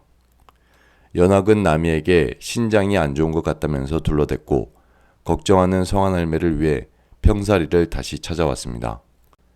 연학이 성환할매 집에 막 도착했을 때 그곳 마당에는 남이의 친모 양을래가 남이를 찾아가겠다고 서 있었습니다. 양을래는 자신의 딸 남이를 찾으러 왔다고 했지만 어딘가 예전만큼 큰 소리치며 자신만만하게 나오지는 않았습니다. 달라진 분위기를 감지한 연학은 을래에게 바짝 화를 내며 성환할매 집에서 데리고 나왔고 단도직입적으로 물었습니다. 남이의 병명이 뭔지 아는 것 같은데 왜 그 지경이 되었는지 바른대로 이야기하라고 다그쳤습니다. 을래는 눈물을 펑펑 흘리며 자신의 요릿집에 자주 오는 일본 군인에게 남이가 성폭행 당했다고 솔직하게 말했습니다. 남이의 문제를 어느 정도 정리한 연학은 서희를 찾아갔습니다. 징병과 징용, 정신대로 인해 마을 어디에서든 젊은 사람들은 찾아볼 수 없었습니다. 연학은 서희에게 젊은 사람들이 도피할 곳은 이제 지리산뿐이라고 말하면서 군량미를 산에 비추가는 것에 대해 이야기했습니다. 서희는 일본과 싸우기라도 하겠다는 것이냐며 물었고 연학은 일단 피신만이라도 안정적으로 시키자는 것이라며 이것이 도솔함의 생각이라고 답했습니다. 두 사람 사이에는 침묵이 흘렀습니다. 연학은 더 이상 설명을 하지 않았고 서희도 더 이상 묻지 않았습니다. 연학이 능병가가 아니기도 했으나 시시콜콜 설명을 듣고 있을 서희도 아니었습니다. 그것은 긴 세월 이들 사이에 형성된 이심전심이었습니다. 지금까지도 연학은 늘 필요성에 대한 화두만 던졌고 오롯이 서희가 가부간의 결정을 내려왔던 것입니다. 서희는 이제 생각에 잠깁니다. 한편 윤국과의 결혼을 깨뜨린 양현은 인천에서 의사생활을 하며 하숙하고 있습니다. 어느 날 아침 일찍 하숙집으로 찾아온 한 남자가 있었는데 바로 영광이었습니다. 둘은 무작정 기차를 탔고 종점에 내려 목적지도 없이 바닷가를 걸었습니다. 날이 추워 영광이 방을 하나 잡았고 거기서 따뜻한 밥을 먹었습니다. 양현은 영광에게 어디든 떠나 함께 살자고 이야기했고 그 말을 들은 영광은 양현을 외투 속으로 꼭 안아주었습니다. 따뜻한 방에서의 두 남녀. 영광은 양현과의 육체적 사랑을 생각하지 않은 것은 아니었지만 도저히 그럴 수 없었습니다. 양현을 다시 하숙집에 바래다주고 영광은 서울로 돌아왔습니다. 서울로 돌아온 그는 자신의 극단으로 발걸음을 옮겼고 그곳에서 바이올린을 담당하는 유인배를 만나 술을 마셨습니다. 유인배는 유인성의 육촌 동생입니다. 그는 자연스럽게 사상범 예방구급용으로 잡혀간 유인성을 이야기했고 영광은 그 이야기를 들으며 황국이의 아버지 길상을 떠올렸습니다. 극단 사무실에서 둘이 술을 마시고 있을 때 옆에서 찻집을 하고 있는 부용이라는 여자가 안주거리를 들고 찾아왔습니다. 영광은 부용이 자신을 좋아하는 것을 알고 있었고 부용이의 찻집에서 잠시 눈을 붙였습니다. 영광은 이제 자신이 어딘가로 떠나야 할 때가 된 것 같다고 조용히 생각했습니다. 시간이 지나 정초가 되었습니다. 설을 세기 위해 서울에서 황국이 평사리에 왔고 서희도 평사리에 와 있습니다. 진주든 평사리든 이제 어디에도 젊은 사람들은 보이지 않았습니다. 성환과 윤국은 모두 학병으로 끌려갔습니다. 성환 할매는 남의 일로 신경 쓴 데다가 성환까지 학병으로 끌려가게 되어 눈이 멀게 되었습니다. 황국은 먼저 하동 이부사댁에 들렸습니다. 그곳에서 시우를 만났고 둘은 각자 동생들에 대한 이야기를 했습니다. 시우의 동생 민우는 일본에서 사라졌다고 했습니다. 그것이 학병을 피하기 위한 자발적 도피인지 아니면 누군가에게 납치된 것인지는 모르겠지만 어찌됐든 현재까지 소식이 없다고 했습니다.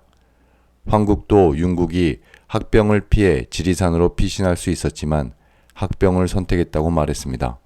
황국은 윤국이의 그런 선택이 양현에게 받은 상처를 잊기 위한 행동일 수도 있을 거라 생각했지만 한편으로는 사회주의 사상에 심취한 윤국이 일단 학병으로 나간 뒤 중국 공산당인 팔로군으로 도망치려는 게 아닐까 하는 생각도 들었습니다.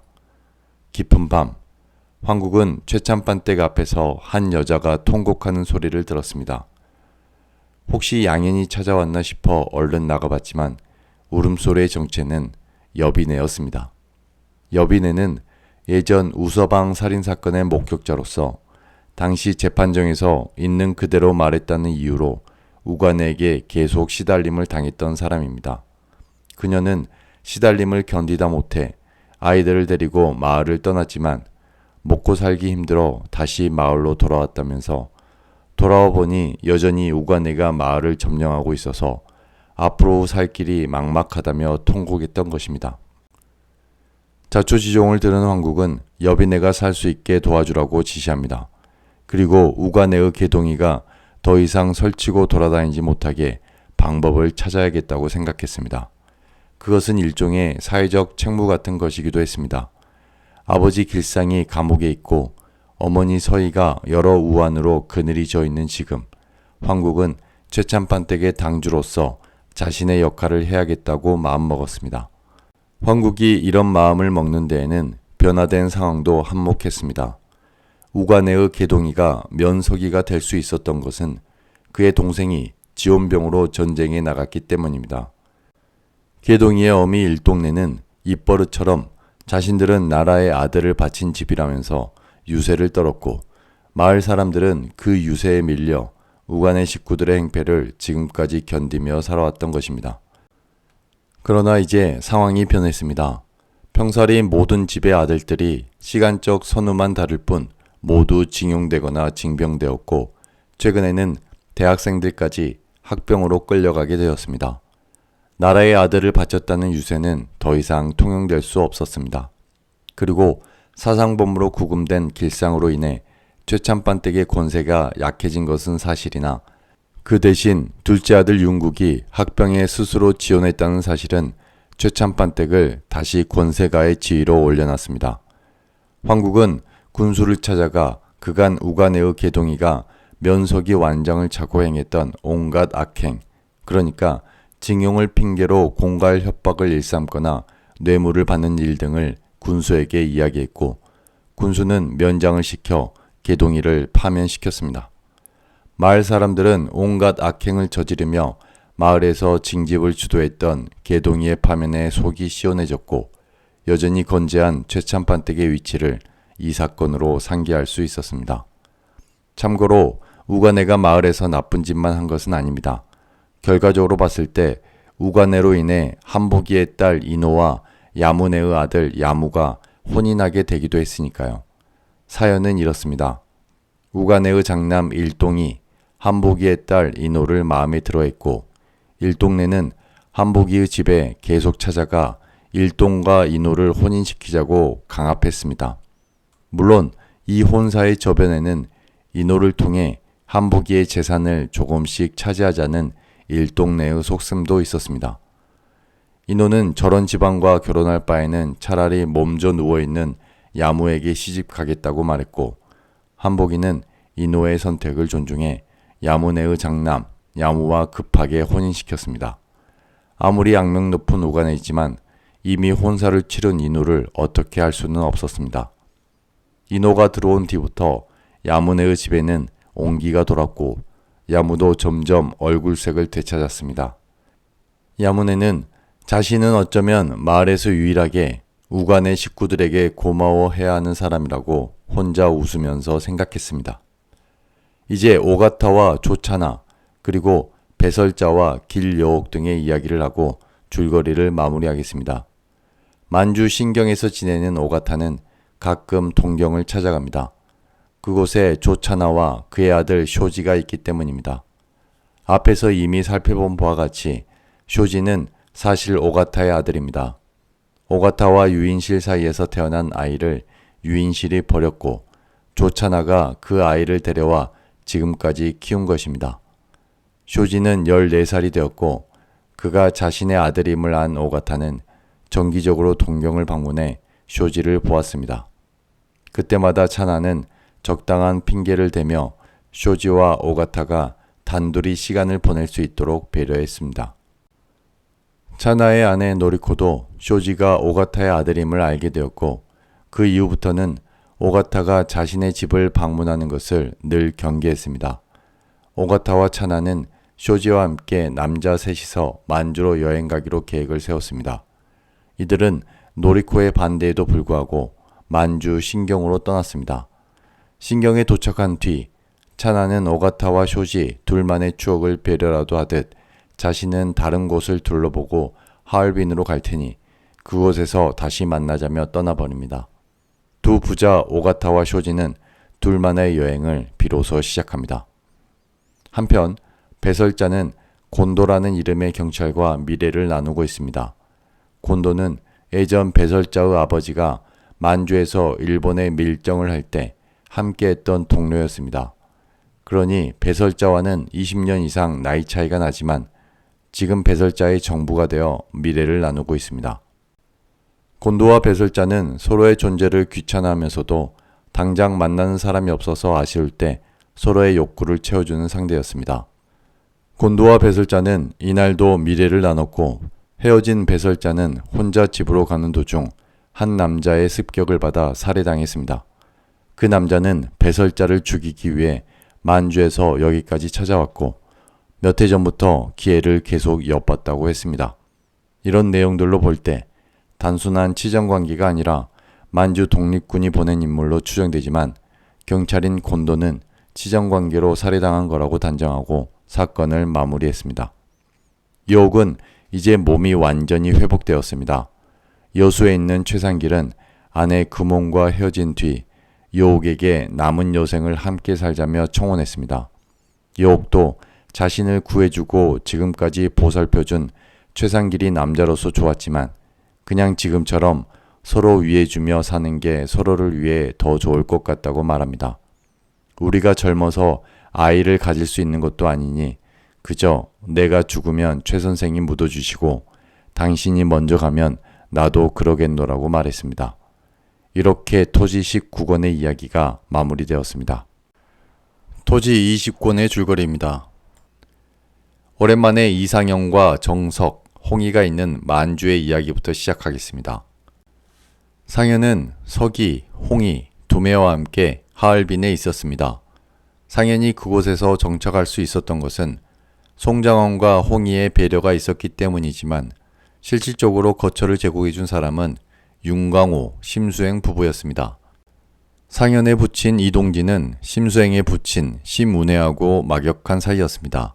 이런 인연으로 과거 서희일행과 함께 간도해온 상현이 아버지를 찾아 연해주러 갔을 때 심운해 집에서 지냈고 이때 어린 심수행을 만났었습니다. 심수행은 상현을 아저씨라 부르며 잘 따랐는데 그런 인연들로 지금 윤광호의 집과 연결되어 있는 작은 집에서 상현과 서기가 함께 기거하고 있습니다. 그렇다고 상현이 전적으로 무의도식한 것은 아닙니다. 조직의 간행물을 제작하기도 했고 지하신문을 만들기도 했지만 독립에 대한 열정에서 움직이기보다는 그저 기계적으로 일했다는 게 상현의 한계였습니다.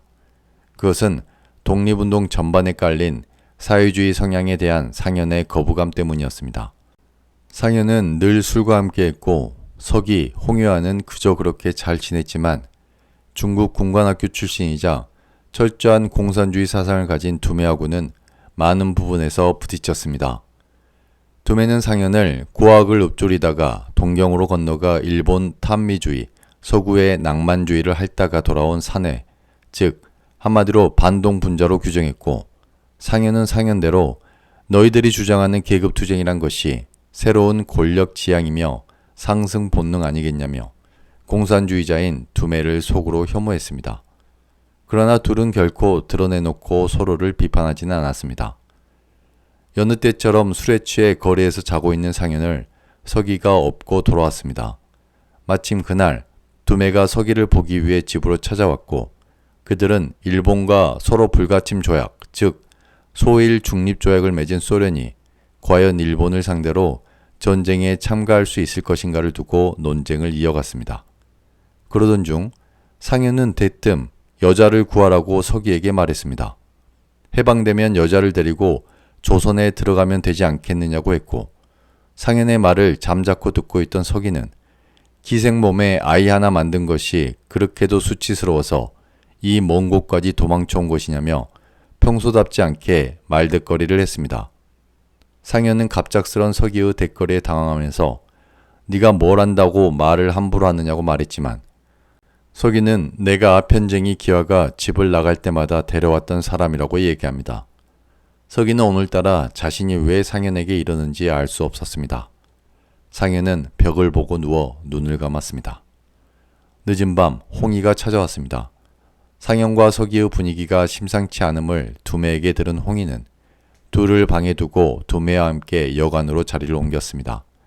그곳에는 관수의 아들 영광이 있었습니다. 인천에서 양현을 마지막으로 보고 서울로 올라온 영광은 양현에게 말 한마디 없이 서울을 떠나 홍희가 영화관을 하고 있는 하얼빈으로 온 것입니다. 홍희는 두매에게 영광을 소개시켜줬고 다음날 하얼빈의 큰손 심재용이 운영하는 카바레의 악사로 취직시켜줍니다. 한편 영광이 만주로 떠난 뒤 영선네는 서울 도남동의 집을 전세주고 다시 지리산 도서람으로 들어왔습니다. 엄마 영선네가 돌아온 것을 안 영선이는 오빠 영광을 욕했지만 휘는 그래도 영광이 홍희 형님에게 찾아갔다는 게 마음이 놓인다고 장모님과 아내를 위로했습니다. 도서람에 온 영선네는 그곳에서 단발머리 소녀 나미를 만났습니다. 나미는 햇볕을 쬐며 멍하니 있는가 하면 절에 오는 낯선 사람들을 경계하며 움츠려 들고는 했습니다. 도서람의 지주 소지감은 영선네에게 특별히 나미를 챙겨달라고 부탁했습니다. 영선네도 나미가 서기의 딸, 즉 성한할매의 손녀라는 사실을 알고 더 마음이 쓰였습니다. 무슨 사연이 있겠구나 생각했지만 영선네는 나미에게 아무것도 묻지 않았습니다. 그러던 중 통영의 조병수가 아들 남영과 함께 여러 물품들을 싣고 도서람을 찾아왔습니다. 소지감은 갑작스런 병수의 나들이에 깜짝 놀랐지만 그만큼 반가웠습니다. 이게 어찌된 일인지 물었고 병수는 겸사겸사 관음탱화를 구경하기 위해 찾아왔다고 말합니다. 그것은 일전에 길상이 그린 관음탱화를 두고 한 말이었습니다. 몇 년 전 통영을 찾아온 소지감과 해도사는 길상이 지금 도서람에서 관음탱화를 그리고 있으니 함께 가서 보자고 병수에게 이야기했는데 병수는 이런저런 핑계를 대고 가지 않았습니다. 그것은 서희를 가운데 두고 있었던 길상과의 어릴 적 기억 때문이었습니다. 아버지 조중구를 따라 최참반댁에 왔을 때 꼽주 병수는 아버지와 어머니 홍씨의 행동이 너무나도 부끄러웠습니다. 그 넓은 최참반댁에서 그래도 자신의 이야기를 들어주고 눈을 마주쳐줬던 사람은 형벌이었던 길상이 뿐이었습니다.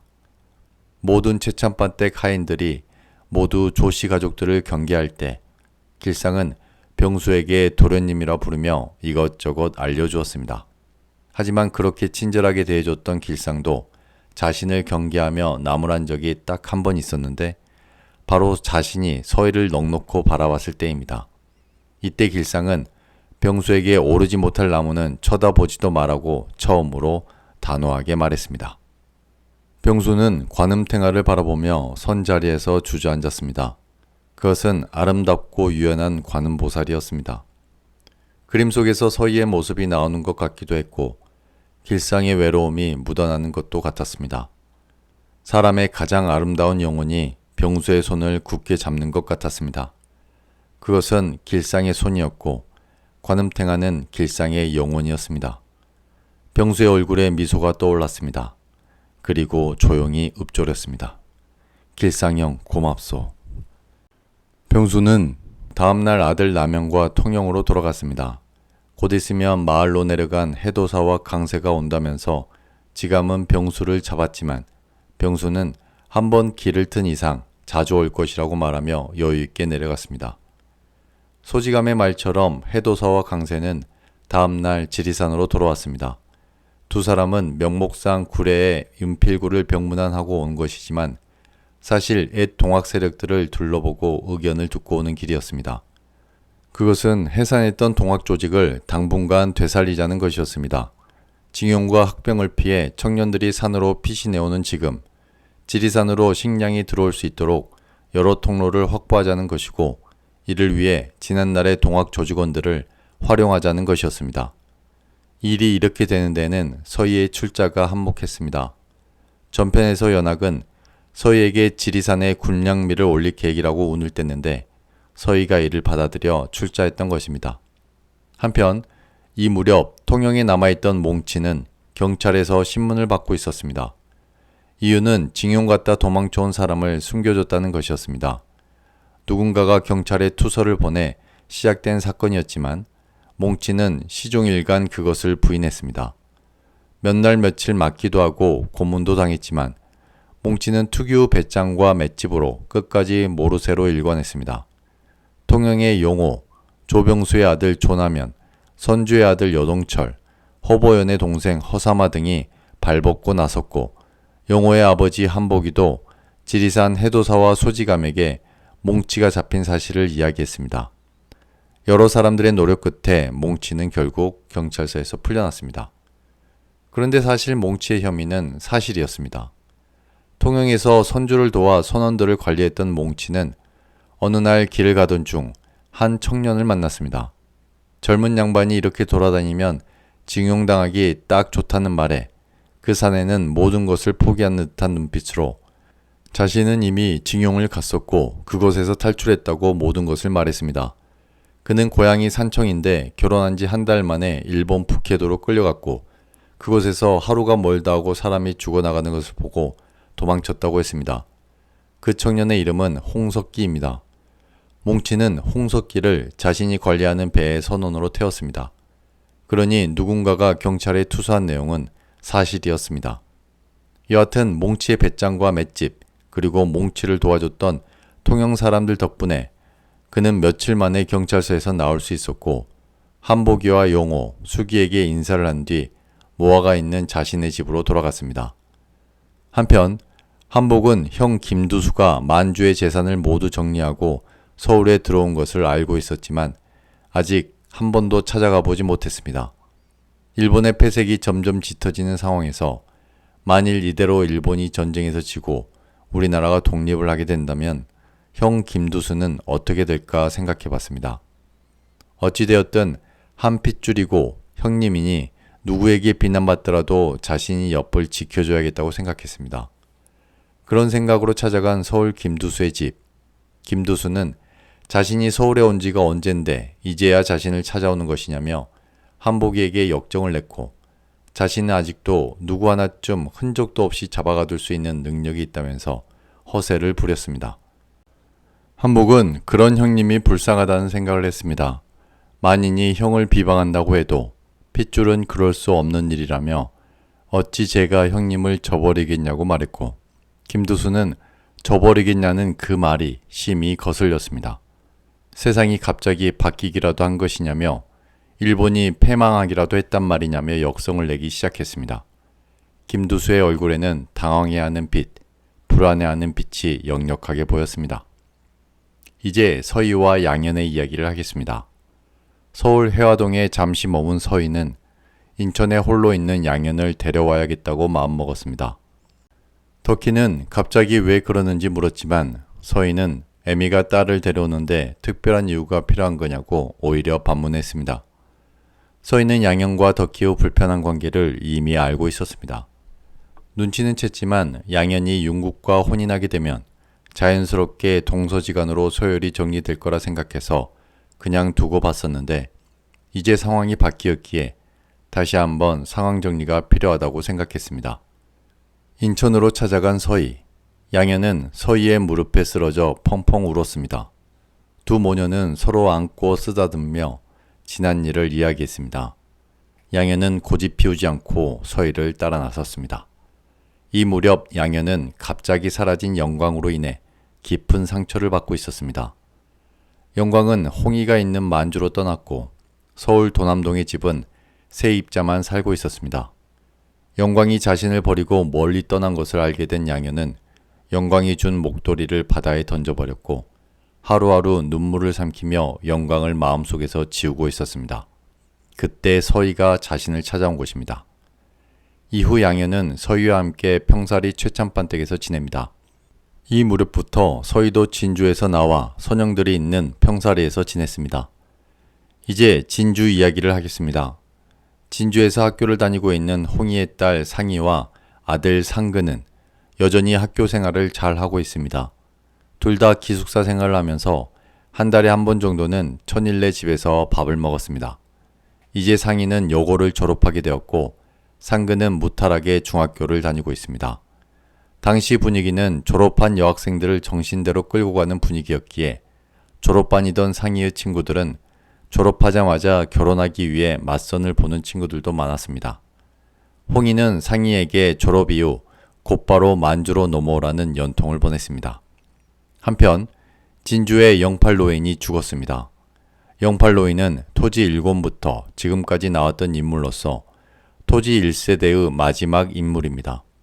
확실한 임팩트가 있던 인물은 아니었지만 거의 토지 전 이야기 속에 끄트머리에서라도 항상 존재했던 인물이었습니다. 청장년 시절에는 용의의 든든한 친구였고 노년기에는 관수 등 독립운동을 하는 마을 후배 세대들의 든든한 버팀목으로서 자기 자리를 지켰던 인물입니다.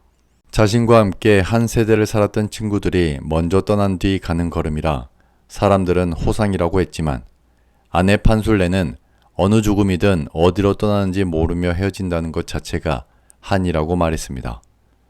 두만인의 판술래, 천일래, 세 명의 할머니들은 초상집이 아닌 그냥 이웃집에 마시러 온 사람같이 또 영감이 작은 방에서 장기침을 하며 담배라도 피우고 있는 것처럼 담담하게 이야기를 주고받았습니다.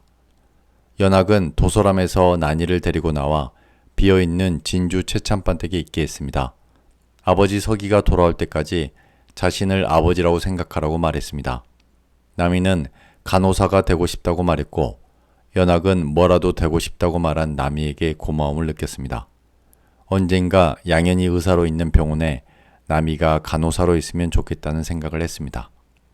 한편 서울의 명희가 갑자기 도서람을 찾아왔습니다.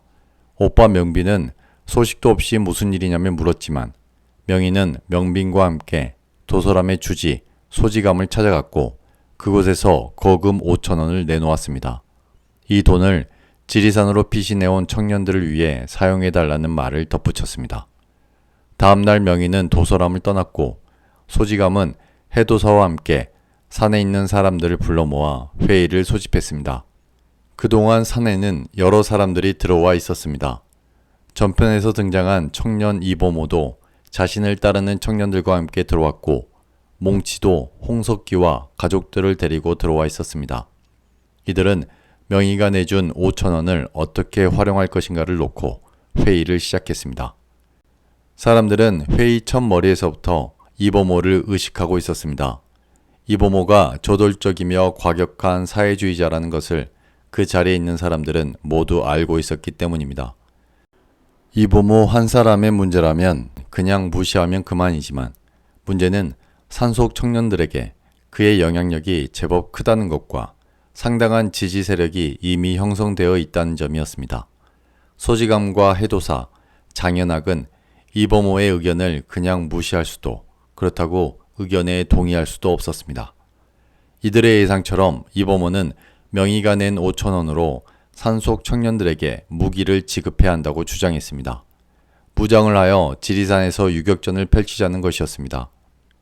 이범호의 주장에 소지감과 해도사는 우리는 피신해 온 것이지 싸우러 온 것은 아니라고 응대했지만 이범호는 그 둘을 정세 파악을 하지 못하는 뒷방 늙은이같이 취급하며 물에 물 탄 듯 술에 술 탄 듯 머리도 꼬랑지도 없고 도무지 얘기가 되지 않는다며 불손하기 짝이 없는 태도로 말을 뱉었습니다. 이에 몽치가 참지 못하고 이범호의 멱살을 움켜집니다.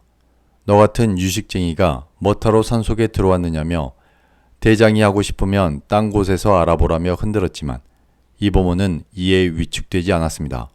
결국 다수결로 결정해야 할 사안같이 보인다며 대신 지금 이 자리에 있는 사람들 말고 밖에 있는 청년들까지 모두 표결에 붙이자고 했습니다.